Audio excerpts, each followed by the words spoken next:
Hello hello Good morning, sir. Good morning students. According to your topic, common postural deformities. Next postural deformity is flat foot after the spinal curvature. Spinal curvature के बाद दूसरा आपका common postal deformity है flat foot. Means the feet becomes flat और without proper arcs. इस flat foot में आपके जो फुट होंगे मे बी बिकम फ्लैट, बिल्कुल उसका कोई आर्क नहीं होगा, फ्लैट होगा. ठीक है, ऐसे कंडीशंस को हम लोग फ्लैट फुट के नाम से जानते हैं. So our feet act at the base of support for the body while standing, walking, running and jumping. So flat foot is the commonly found among newborn babies. Why it is found in the newly born babies? क्यों ऐसा होता है कि जो नए बच्चे जो जन्म लेते हैं और उनके अंदर ये कंडीशन सबसे ज़्यादा आपको देखने के लिए मिलती है. उसका मेन रीजन होता है कि हम लोग generally we love the child, और जो बच्चे जन्म लेते हैं और आफ्टर 2 और 3 मंथ्स के बाद हम बच्चों को बहुत प्यार करते हैं. सो जब प्यार करने के कंडीशंस में ही ये कंडीशन सप्लाई होती है कि हम छोटी उम्र में ही बच्चों को खड़ा करना शुरू कर देते हैं. ऐसे इंटरटेन के रूप में, एंटरटेनिंग एक्टिविटीज़ के रूप में ले लीजिए, चाहे जैसे भी हम उस बच्चे को खड़ा करने का प्रयास करते हैं न्यूली बॉर्न बेबीज को, बिकॉज इट बिकम्स उसके बाद क्या होता है वो पोस्टरल डिफॉर्मिटीज में अकरेंस हो जाते हैं. So if it still persist during later childhood, अगर लेटर चाइल्डहुड के बाद अगर करते हैं तो पोस्टल डिफॉर्मिटीज होने की संभावनाएं बहुत ही कम होती हैं. Generally after 1 years or you can say 13 to 14 years, 14 months, not after 1 year, or 13 to 14 months के बाद या 9 months के बाद बच्चों को खड़ा करने का प्रयास करना चाहिए. ऐसे कंडीशन में अगर हम लोग उम्र से पहले अगर हम लोग बच्चों को खड़ा करना लगते हैं, वीक मसल्स होती हैं बच्चों की, जो होती हैं वीक मसल्स होती हैं. ऐसे कंडीशंस में फ्लैट फुट होने की संभावनाएं सबसे ज्यादा होती हैं न्यू बॉर्न बेबीज के अंतर्गत.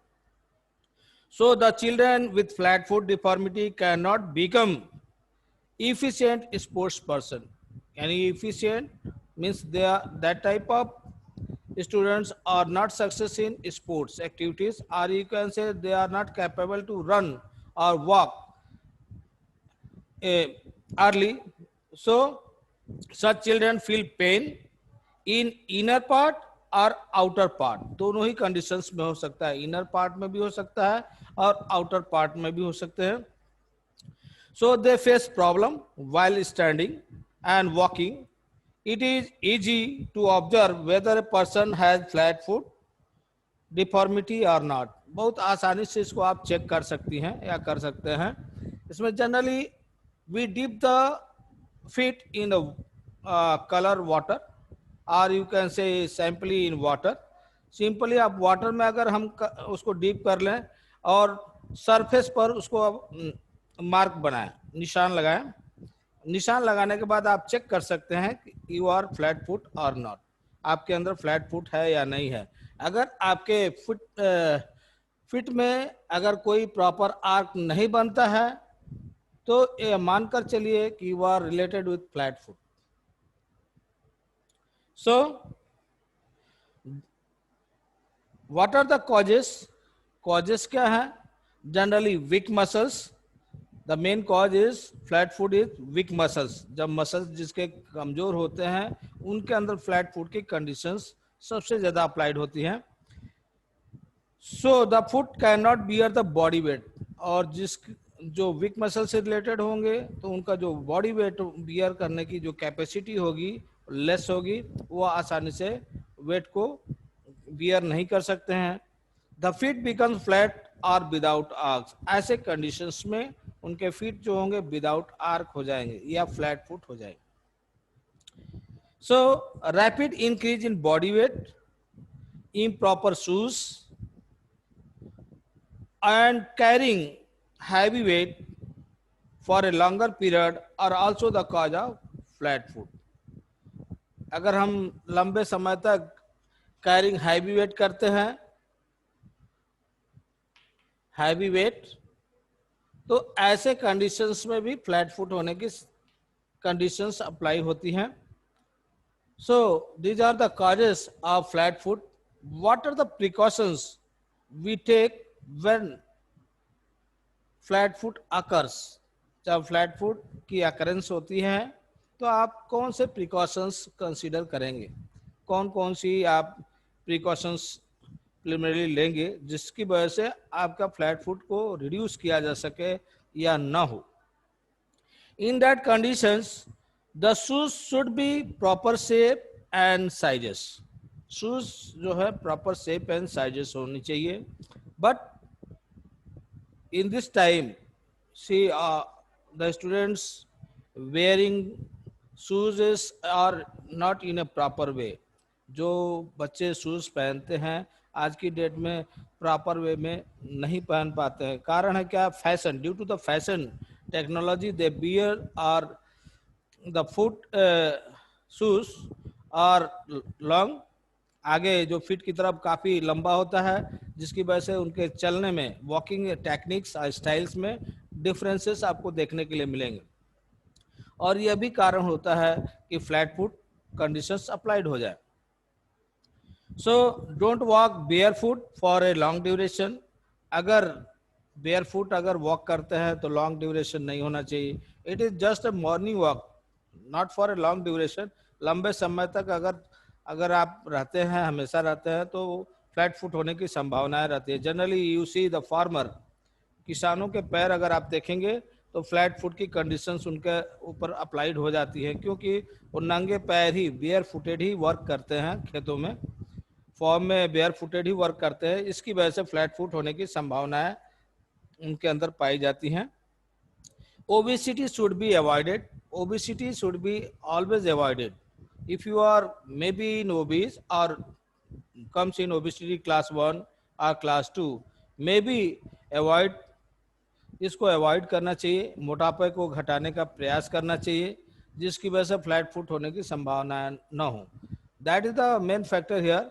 अगर ओवरवेट होता है तो हमारे जो लेग्स हैं, आपके वजन उठाने की कैपेसिटी जो होती है वो कम हो जाती है.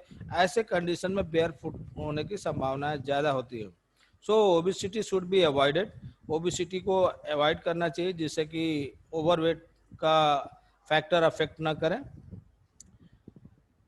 नेक्स्ट, डोंट फोर्स और encourage the babies to walk at an early stage. Already हमने इसके बारे में बताया कि जो न्यूली बॉर्न बेबीज होती हैं, अर्ली स्टेज में उनको वॉक नहीं कराना चाहिए, इनकरेज नहीं करना चाहिए. अक्सर हम लोग इस तरह की कंडीशन अप्लाई करते हैं छोटे बच्चों पर, क्योंकि थोड़ा सा वो खड़ा होता है और इमीडिएट क्या है, हम लोग उसको पुशअप करने लगते हैं, खड़ा करके चलाना शुरू कर देते हैं. उंगली पकड़ा लेंगे, बाह पकड़ लेंगे और कहेंगे उसको वॉक कराएंगे. तो ऐसे कंडीशंस में फ्लैट फुट होने की कंडीशंस अप्लाइड होती हैं. And last one is high heeled shoes should be avoided. High heeled shoes भी नहीं पहनने चाहिए. ऐसे कंडीशंस में भी आपके कंडीशन अप्लाई हो सकती हैं. So what after the precautions के बाद व्हाट आर द रेमेडीज और you can say corrective measures. Remedies क्या हैं, यानी हम इसको कैसे इम्प्रूव कर सकते हैं. जो फ्लैट फुट कंडीशंस अप्लाई होती हैं, प्रिकॉशंस के साथ साथ रेमेडीज हम किस तरह की कंडीशन अप्लाइड करेंगे, करेक्टिव मेजर अप्लाइड करेंगे जिससे कि फ्लैट फुट होने के बाद वो ठीक हो सके. सो for the remedies or if we want to rectify or treat flat foot deformity, first of all we walk on heels.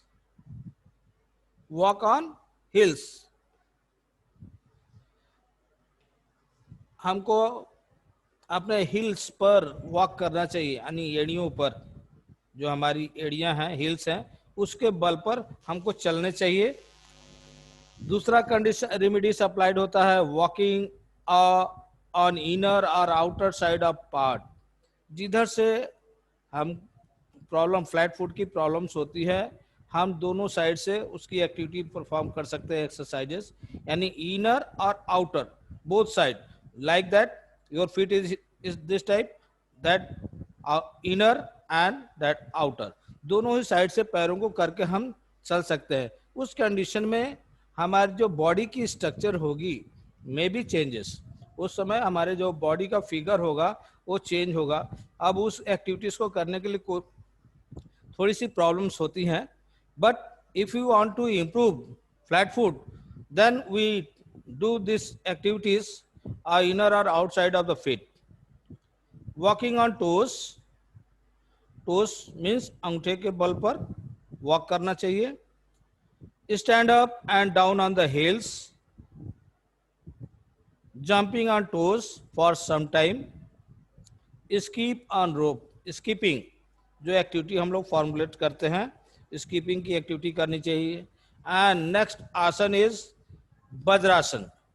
Vajrasana की अगर एक्टिविटी हम फॉर्मेशन करते हैं, means both legs are behind your thighs, हम सीधा बैठ जाएंगे लाइंग ऑन द सरफेस। बैठने के बाद हम अपने पैरों को क्या है, एक 1 बाय 1 राइट लेग को पहले पीछे लेकर जाएंगे, फिर लेफ्ट लेग को, और दोनों ही एंकल्स के बीच में आपकी हिप्स होनी चाहिए। And sit straight for some time, it is a very good process और फॉर द डाइजेशन ऑल्सो। अगर वज्रासन आप एक्टिविटी फॉर्मेशन करते हैं तो आपके डाइजेशन प्रॉब्लम्स भी अकरेंस नहीं होगी। सो वज्रासन इज द मेन आसन for the corrective measure of flat foot. Vajrasana की अगर एक्टिविटी आप अपना अप्लाइड करते हैं तो आपके फ्लैट फुट होने की चांसेस बिल्कुल ही रिड्यूस हो जाते हैं। एंड नेक्स्ट है foot steps. Foot steps on stairs, आप स्टेयर्स की जो हाइट होगी आपकी, आपके नियर अबाउट द थाई, जांग के ऊपर के लेवल तक आपकी स्टेयर्स की होनी चाहिए। उस पर आप जब जंप करेंगे, फुट स्टेप को अप एंड डाउन करेंगे, ऐसे कंडीशन में भी आपकी फ्लैट फुट्स को इम्प्रूव किया जा सकता है। And already one I have given example, skipping also is exercise और activity for improving the flat foots. So these are the activities for the flat foots. You have a questions arise here. If questions comes, what do you mean by flat foot? Then don't write only this. केवल अगर flat foot पूछ दिया है तो ऐसा नहीं कि आप फ्लैट फुट की मीनिंग अगर लिख देते हैं, that is enough. You write all these activities. Flat foot, about flat foot means meaning of the flat foot, the feet becomes flat with or without proper arcs. After the meaning of flat foot, you write causes. What are the causes occurrence for the flat foot, precautions, remedies or corrective measures. ये सभी points आप लिखते हैं। Whenever you write all these points are giving answers, then your answer is fulfilled. तभी आपका answer fulfil होगा, तभी आपका आंसर फुलफिल माना जाएगा। Otherwise if you are writing only the meaning of flat foot, then means your answer is incompleted, आपका answer incomplete होगा। So write every points what ever I have written on boards about the flat foot, causes, precautions, remedies or corrective measures, all these points written by you whenever questions ask about the flat foot, knock knees, common postural deformities, about the spinal curvature, all this formation is must. So next common postural deformities is knock knees. Knock knees means whenever we are walking and both knees are touches to each other, जब हम लोग चलते हैं और हमारे घुटने क्या होते हैं, रब करते हैं, लड़ते हैं, एक दूसरे से लड़ते हैं, तो ऐसे कंडीशंस को नॉक नीज में हम लोग अप्लाइड मानते हैं, उसको हम लोग नॉक नीज मानते हैं। ऐसे बच्चों का सिलेक्शन भी आर्मीज में नहीं होते हैं, The persons or the students knees found knock means they touching each other. That type of students are not selected in the armies or other recruitments like in the forces. So the gap between the ankles goes on increasing whenever we do different type of activities for the knock knees. So the individual faces difficulty in walking and running, जिनके ankles में sorry नीस में problems होती हैं, touch करते हैं, ऐसे students को running और वॉकिंग कंडीशन में काफ़ी प्रॉब्लम्स होती हैं. So he cannot walk or run in a proper manner. Owing to this deformity, people cannot be good players and may not be selected in defense services. What are the causes? Causes क्या है for the knock knees? Causes generally the lack of balanced diet, especially vitamin D, calcium, and for phosphorus. Calcium, vitamin D, and phosphorus. Lackness of all these events, constituents, इसकी वजह से होता है. Generally calcium की कमी जिसके अंदर पाई जाए, विटामिन डी, फास्फोरस, इन इसकी जब कमी पाई जाती है तो ऐसे लैकनेस की वजह से, बैलेंस डाइट की लैकनेस की वजह से आपके नॉकनेस होने की सम प्रॉब्लम्स अकरेंस ज़्यादा होते हैं. So it may also be cause due to rickets, chronic illness, obesity, flat food, and carrying heavy weight in early age may be other possible causes of knock knees. These are the conditions, or you can say causes, which are occurs knock knees.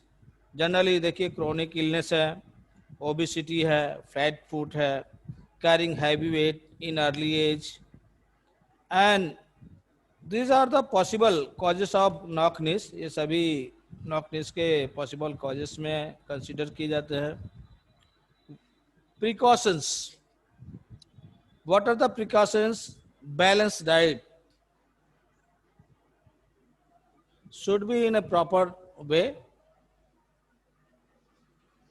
Balanced diet should be in a proper way means calcium, vitamin D, and phosphorus should be included. Secondly, babies should not be forced or encouraged to walk at an early age. These are the precautions. ये सभी precautions हैं. अगर इन सभी precautions को हम लोग consider करते हैं तो improvement होने के chances होते हैं. And last, remedies or corrective measures.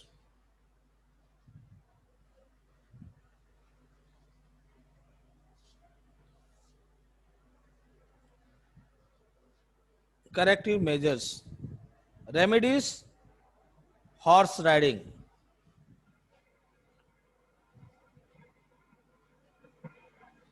If we have knock knees, then we do the activity of horse riding. Horse riding type की एक्टिविटीज हमको फॉर्मेशन में लानी चाहिए, करना चाहिए फॉर द रिमूविंग द नॉकनेस और रेमेडिंग द नॉकनेस. नॉकनेस को ठीक करने के लिए हम लोग हॉर्स राइडिंग टाइप की एक्टिविटीज फॉर्मेशन में ला सकते हैं. अगर it is the best exercise for the knock-knees. Secondly, perform Padmasana, yogic exercises. Secondly, yogic exercises. Exercises means आप पद्मासन. पद्मासन की अगर एक्टिविटी आप परफॉर्म करते हैं means right leg will be on the left thigh and left leg will be on the right thigh and we sit in a proper manner. अगर proper manner बैठते हैं, दोनों पैरों को एक दूसरे पर हम लोग क्या है चढ़ाकर अगर बैठते हैं तो पद्मासन की कंडीशंस होती हैं. And Gomukh asana regularly for some time every day, अगर प्रतिदिन अगर इस तरह की एक्टिविटी फॉर्मेशन करते हैं तो आप इम्प्रूव कर सकते हैं आपकी नॉक नीस को. Next procedure for the removing knock knees, keep a pillow between your knees. Pillow यानी तकिए का इस्तेमाल करना चाहिए, दोनों ही घुटनों के बीच में आप तकिए को रखिए, पिलोस का यूज करिए. और एंकल विल बी टच, जो नीचे का एंकल होगा वो टच करना चाहिए. वैसा नहीं कि नीस के बीच में आपने पिलो रख दिया है और नीस ओपन है, ऐसे कंडीशन में आपके नॉक नीस को इम्प्रूव नहीं कर सकती हैं. So we are using pillow for the corrective measures for knock knees. And then use of walking calipers, walking calipers का यूज करना चाहिए, may be beneficial for the knock knees. Calipers का भी आप यूज कर सकते हैं in the medical treatment. You can do this activities. So these are the activities or corrective measures for the improvement of posture, knock knees postural deformities. After the knock knees, we come on bow legs.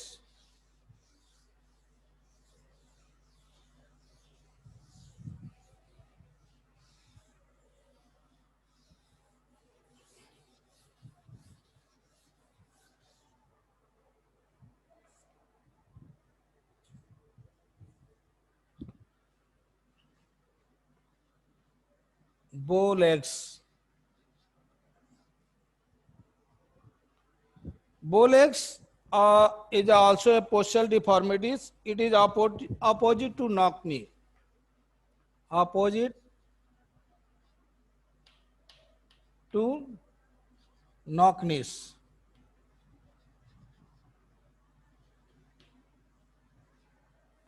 Opposite to knock knees. ठीक आपके knock नीज का opposite इसको मानते हैं. So if there is a wide gap between the knees, अगर wide gap अगर होते हैं नीज के बीच में, that means there is bow legs. In that condition we call them bow legs. So wide gap between the knees, that means bow legs. Wide gap between both knees, that is bow legs. It is also known as genu varum. जेनु वैरम, इसको जेनु वैरम के नाम से भी जाना जाता है. So the individual has bow legs or genu varum.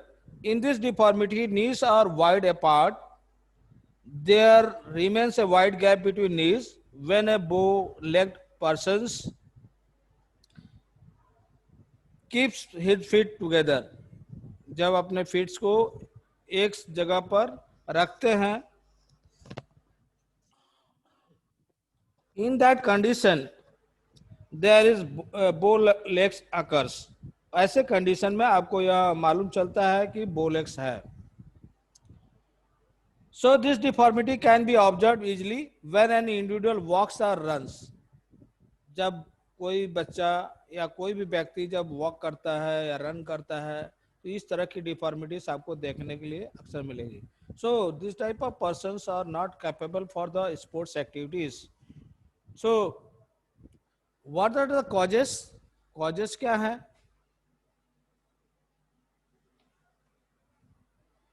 Causes, the main cause of the bow legs is deficiency of calcium and phosphorus. Calcium and phosphorus.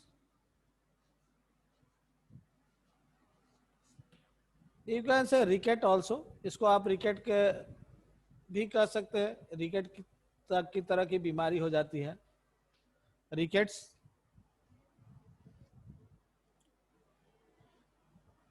So long bones of the legs become soft. जो लंबे पैरों वाले जो बच्चे होते हैं उनके जो लेग्स होते हैं काफी सॉफ्ट होते हैं. Hence they are bent outward. इसकी वजह से जब हैवी वेट पड़ते हैं उनके ऊपर तो वो बेंट आउटवर्ड की कंडीशंस में अप्लाइड हो जाती हैं. सो द चांसेस ऑफ बो legs also increases when children become overweight. So this deformity may be due to the deficiency of vitamin D. So causes also included are vitamin D.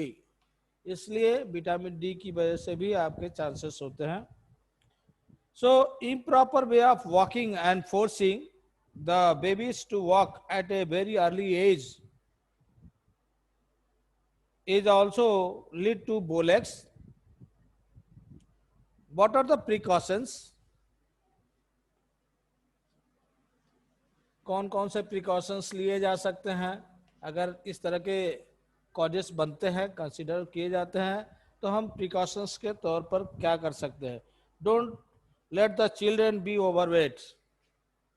Overweight बच्चों को नहीं होने देना चाहिए, यानी बच्चों को ओवरवेट से बचाना चाहिए. जनरली बच्चे जो होते हैं आउटसाइड फूड्स को ज़्यादा ग्रेस्प करते हैं. जनरली स्नैक्स और फास्ट फूड्स का बच्चों के द्वारा ज़्यादा यूज किया जाता है. ऐसी कंडीशन में ओवरवेट होने के चांसेस ज़्यादा होते हैं. सो डोंट फोर्स और encourage the babies at in early age. Balance side be given in a proper way by using calcium, phosphorus and vitamin D. हम बैलेंस डाइट जो दे बच्चों को उसमें ये कैल्शियम, फास्फोरस और विटामिन डी इंक्लूडेड हो. ये सभी प्रिकॉशंस हम लोग को रखने चाहिए, तभी जाके आपके इम्प्रूवमेंट हो सकते हैं. And here last remedies for the bowlegs. Remedies और corrective major.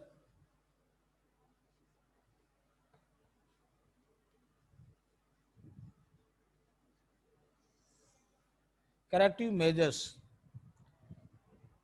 if bowlegs happened. अगर बोलेक्स हो जाते हैं उसके उपरांत हमको क्या क्या रेमेडीज अप्लाइड करनी चाहिए या कौन से करेक्टिव मेजर्स अप्लाइड हम करेंगे कि हम बोलेक्स को इम्प्रूव कर सकते हैं. So for the improving of bowlegs और for the treatment of bowlegs we do different type of exercises. Generally, the deformity of bow leg can be corrected up to some extent during the early phase of the childhood. यानी जब childhood condition में हो उस समय improve कर सकते हैं. During later childhood and adulthood exercises do not play a significant role. जब हम एडल्टहुड में आ जाते हैं या चाइल्डहुड को क्रॉस कर जाते हैं उस समय एक्सरसाइजेस कोई भी सिग्निफिकेंट जो रोल है वो शो नहीं कर पाती हैं. यानी वो अगर हम कोई एक्टिविटी भी करते हैं तो फॉर्मेशन में नहीं आ सकता है. इम्प्रूवमेंट होने के चांसेस बहुत ही कम हो सकते हैं. So some exercises are done for the beneficial of correction of bowlegs. कुछ एक्सरसाइजेस हम करके चाहे तो इसको इम्प्रूव कर सकते हैं, रिड्यूस कर सकते हैं. Generally stand erect with the feet joint together. सीधा खड़ा होने चाहिए, फीट को हम ज्वाइंट करके. And wrap a soft piece of cloth on both legs at knee level. यानी जब हम फीट के हील के सहारे हम खड़े हो जाएंगे सीधा और उसके बाद नीज को क्या है रैप कर देंगे किसी भी सॉफ्ट से टिश्यू पेपर से या कोई ऐसा वे इक्विपमेंट ले ले जिससे कि क्लॉथ ले ले जिससे कि हम नीज को बांध दें.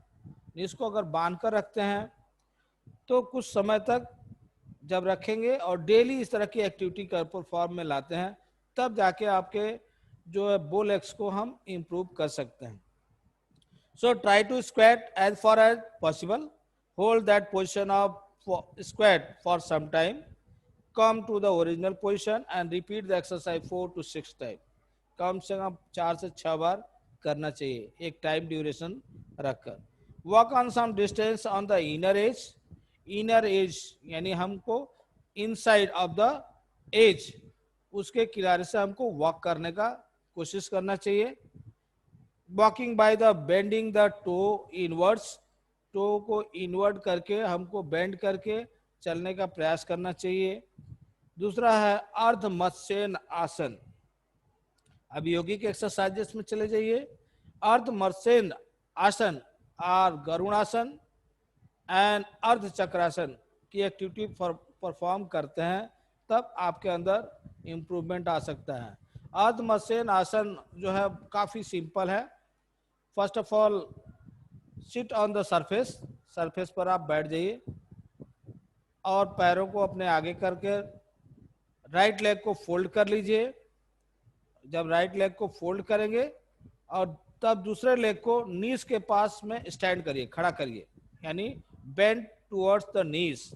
घुटने के पास से बेंड करके अपने घुटने को टच करना चाहिए, फीट से टच करेंगे. And then turn your right hand को टर्न करके आप एल्बोस को अपने नीज पर टच करें और फीट को पकड़ने का प्रयास करें. Try to catch the feet by using the elbows and knees के सपोर्ट पर आप फीट को पकड़ने का प्रयास करें. And the using of left hand behind the back portion, आपने बैक पोर्शन पर बिहाइंड में लेकर जाइए और बॉडी को टर्न करिए. Turn your body, left hand side की तरफ बॉडी को टर्न करना चाहिए. ये दैट इज द अर्ध मत्स्येन आसन. ये अर्ध मत्स्येन आसन अगर करते हैं तो आपके अंदर इम्प्रूवमेंट हो सकते हैं, और दोनों साइड से. And repeated on another side, दूसरे साइड से भी कर सकते हैं. Same condition applied will be applied. So these are the asanas for the bow legs, for the improving of bow legs. Bow legs can be corrected by walking on the inner edge also. One should walk by bending the toes inward. These are the remedies or precautions. So, last one of the postural deformities is round shoulder.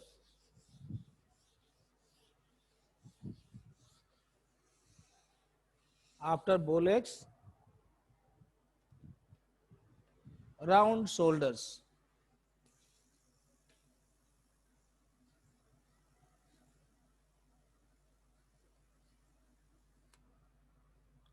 That is a fifth common postural deformities, round shoulders. Round shoulders is also a postural deformities. The shoulders become round and sometimes they seem to be bent forward, यानी आगे की तरफ झुका हुआ रहता है. For example you can see the Sri Lankan team, a bowler whose name is Lasith Malinga. Lasith Malinga को आपने देखा होगा, जब वो बॉलिंग करते हैं तो राउंड शोल्डर की कंडीशन होने की वजह से उनके बॉल को के मूवमेंट को कोई कैच नहीं कर पाता. देयर इज द, यानी उनके जो शोल्डर्स है बेंड फॉरवर्ड, आगे की तरफ झुके हुए हैं.